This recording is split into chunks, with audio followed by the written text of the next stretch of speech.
menjadi pertanyaan ya ketika kita melihat mungkin overall landscape-nya kan memang saat ini pemerintah terus menggenjot dari sisi hilirisasi. Kemudian balik lagi ya karena ini sesuai dengan target kita untuk mencapai net zero emission sehingga transisi energi ini terus digalakan begitu ya sehingga fokus pemerintah juga memang cenderung ke energi baru terbarukan. Tapi balik lagi kita melihat berbagai bauran energi kita masih harus ditopang oleh sektor migas begitu ya. Nah mungkin kebijakan apa yang akan dilakukan begitu ya dari DPR RI sendiri begitu bekerja sama dengan pemerintah tentunya untuk melihat ataupun juga membuat regulasi yang sesuai begitu ya dengan asta cita kita.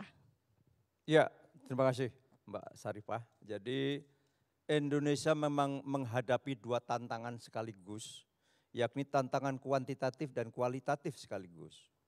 Tantangan kuantitatif dan itu sehat, bahwa semakin hari demand tentang energi itu naik terus, baik di kelistrikan maupun juga di migas. Di listrik misalnya per kapita kita memang masih sangat rendah dibandingkan tingkat ASEAN sekalipun dan itu merupakan salah satu parameter. Kita baru kurang lebih 1.380 kilowatt jam per kapita saja. Compare with the other country di Asia Tenggara pun kita masih relatif rendah. Memang kalau kita telusuri ternyata konsumsi per kapita rendah karena konsumsi di tingkat industri yang rendah. Karena konsumsi di tingkat rumah tangga dengan jumlah rumah tangga yang besar, meskipun tadi dijelaskan Pak Purnomo ada R1, R2. R1 itu adalah pelanggan listrik 450 watt dan R2 itu 900 watt dan itu disubsidi. Jadi tantangan kuantitatifnya adalah terus meningkatkan konsumsi energi utamanya untuk mendorong sektor industri. Demikian juga di migas, tantangan kita menghadapi tantangan kuantitatif sekaligus kualitatif. Tantangan kuantitatifnya jelas, kita terus menerus dari sisi sektor di upstream, kita minyak terus turun karena memang ada persoalan, berbagai persoalan. Mungkin salah satu persoalan memang menyangkut tentang regulasi, yakni tentang dan ini akan terus kita upayakan yakni undang-undang migas akan segera kita upayakan untuk kita rumuskan kembali karena memang waktu itu Mahkamah Konstitusi telah membatalkan beberapa pasal di antaranya yang strategis yakni dulu ada BP Migas di hulu. Lantas karena satu dan lain hal oleh Mahkamah Konstitusi dianggap itu inkonstitusional, maka sementara nih dengan Perpres sekarang ada namanya SKK Migas yang beliaunya adalah sekretarisnya. Tapi lagi-lagi nih dilihat ini sebagai sebuah kesementaraan. Dianggap ini juga belum memberi kepastian hukum sekaligus kepastian usaha. Inilah di Komisi 12 yang dulu Komisi 7 terus menerus coba kita upayakan untuk segera di tahun sidang yang akan datang dan ini sudah masuk prolegnas untuk undang-undang migas. Nah, kedua adalah tantangan kualitatifnya. Di samping tantangan kuantitatif kita menandatangani Paris Agreement, saya kira komitmen dunia, bahwa kita punya kewajiban untuk terus menekan emisi sampai tingkat tertentu sehingga kita punya kewajiban national determined contribution. Kita tahu sebagaimana kita rasakan hari-hari ini dan itu masih sehat konteksnya dunia pun begitu. Energi kita masih sangat tergantung energi fossil fuel. Di kelistrikan misalnya, bauran energi kelistrikan di renewable energy kita masih 14% saja di kelistrikan. Artinya apa? Ada masih 86% listrik kita adalah energi fosil. Bahkan lebih tajam lagi, 67% itu kelistrikan yang dikelola oleh PLN itu adalah dari PLTU batubara. Tetapi inilah bukan dilema, ini tantangan ke depan. Kenapa? Batubara dari satu sisi adalah merupakan salah satu tulang punggung ekonomi kita. Karena bagian dari komoditas yang hari ini juga komoditas ekspor kita selain di mining, di nikel dan mining lain. Jadi inilah yang terus-menerus menjadi tantangan kita. Kita dihadapkan pada dua tantangan sekaligus. Tantangan kuantitatif untuk meningkatkan demand side agar kita setara dalam hal konsumsi energi, meskipun dari satu sisi ada juga istilahnya penghematan dan sebagainya, tapi di sisi lain sekali lagi untuk mendorong industrialisasi. Kenapa? Kalau kita lihat, kita ini kritik orang saya kira benar, kebetulan periode lalu industri itu ada di Komisi 7. Yang ada adalah deindustrialisasi sekarang. Kenapa demikian? Kalau kita lihat dalam komposisi PDB ya, produk domestik bruto kita, industri sekarang tinggal 18% saja dalam konsumsi, dalam proporsi PDB kita, dan ini sangat mengkhawatirkan karena di balik turunnya industrialisasi itu berbagai aspek telah menyertai. Misalnya apa? Memang ada kritik kita di sektor mining misalnya. Ini semua nanti berkaitan dengan energi yang kita bahas hari ini dan termasuk pertumbuhan ekonomi 8%. Di mining itu kita ada hulu tapi tidak ada hilir. Sebaliknya di tekstil itu ada hilir tidak ada hulu. Hulunya apa? Hilirnya tekstil apa? Kapas dan petrochemical industry. Saya kira kita sepakat, nilon dan sebagainya, serat adalah kalau tidak serat alam ya semuanya petcom, petrochemical industry. Sebaliknya di hulu, di mining ada hulu, ada sampai tingkat smelter. Smelter Bapak Ibu sekalian, kita baru memproduksi apa yang disebut dengan nikel mate atau satu produk yang baru produk awal lah istilahnya, sudah kita ekspor. Padahal setelah itu ada katot, ada precursor dan juga nanti bisa jadi baterai. Maka seyogianya sebagaimana dirumuskan dalam strategi oleh Pak Purnomo tadi disampaikan, di hilirisasi di mining itu harus bertumpu pada industrialisasi. Apa industrialisasi di nikel? Adalah energi atau baterai energy storage. Ini menjadi penting, hari ini kita harus mulai dan harus mulai produksi mestinya. Kenapa?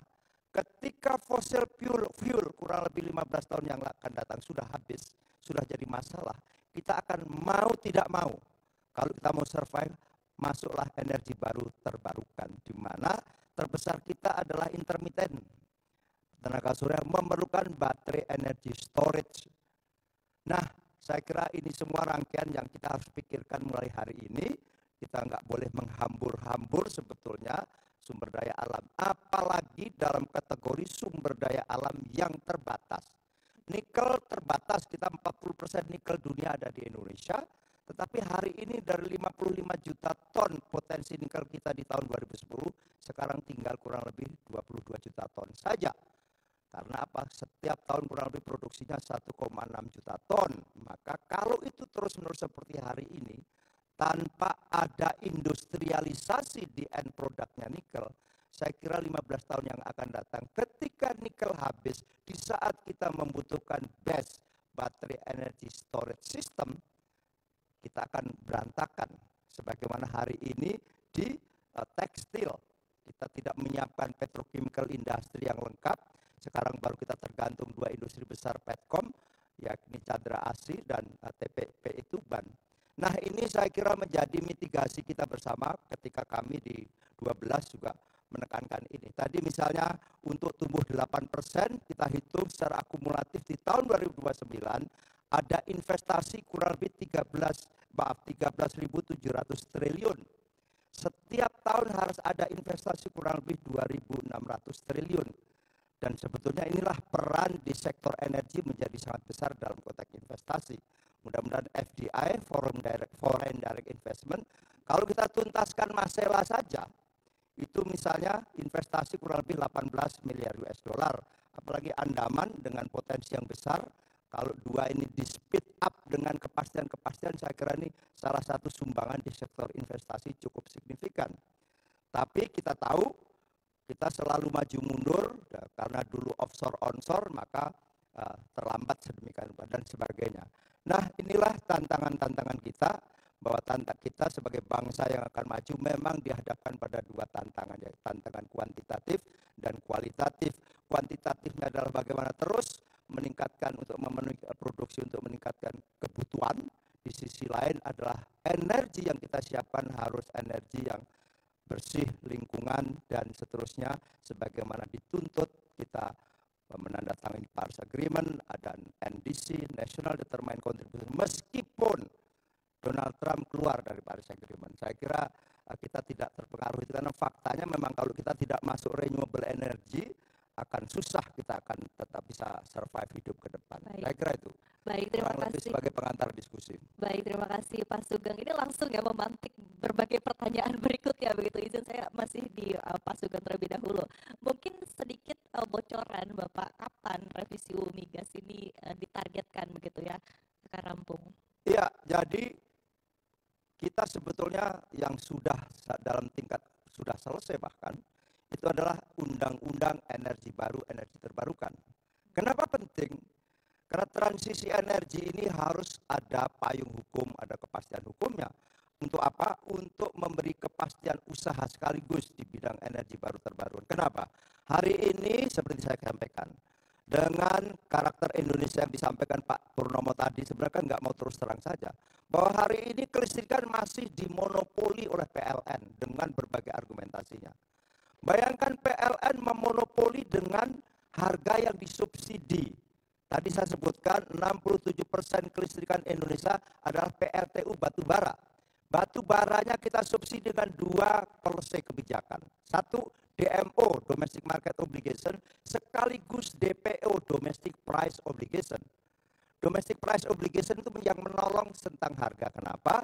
Karena batu bara yang dikonsumsi untuk keperluan kelistrikan Indonesia hanya $70 per ton untuk GAR tertinggi, GAR 7.000. Sementara yang dikonsumsi PLN adalah GAR antara 3.200 sampai 3.600. Di rata-ratanya 3.500, maka yang dibeli oleh PLN itu atau IPP PLN adalah kurang lebih 35 sampai $38 saja per ton. Harga internasional sekarang masih 121 harga standar Indonesia itu $121 per ton untuk GAR 7.000. Ada spread kurang lebih $20, artinya itulah yang subsidi hari ini. Sehingga energi baru terbarukan susah masuk karena harus dibeli dulu oleh PLN dengan mekanisme sekarang. Dengan harga yang akhirnya kadang-kadang kita, mohon maaf, kita sering paksa dengan fit-in tarif. Salah satu contoh misalnya adalah pembangkit listrik tenaga bayu di Jeneponto. Itu 11 sen dolar. Kenapa? Harga batu bara hanya 4 sen dolar. Karena disubsidi DMO dan DPO sekaligus. Ya jadi murah. Bagaimana renewable energy bisa masuk?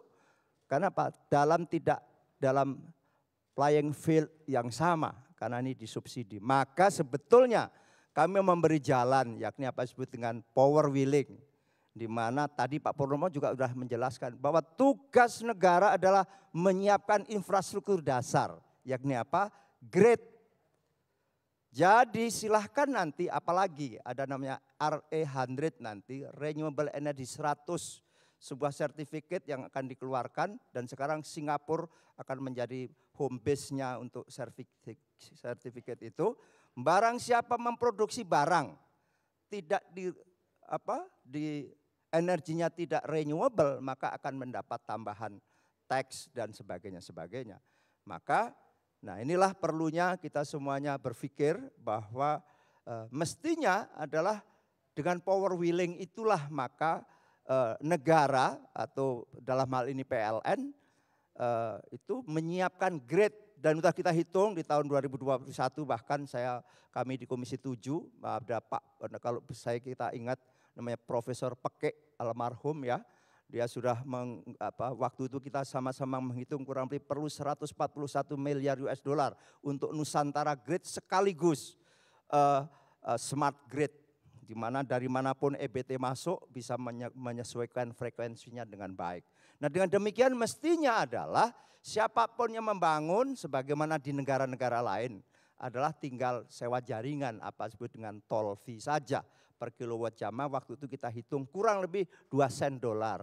Maka kalau harga EBT itu sekian, katakanlah 9 sen dolar di tenaga surya dan sebagainya, Kalau dengan baseload memang lebih tinggi ya, di baseload tenaga surya kurang lebih 16 sen dolar dan itu pun sudah sama dengan harga gas kurang lebih sama-sama baseload. Karena apa? Ada baterai storage, maka tinggal tambah sewa jaringan saja.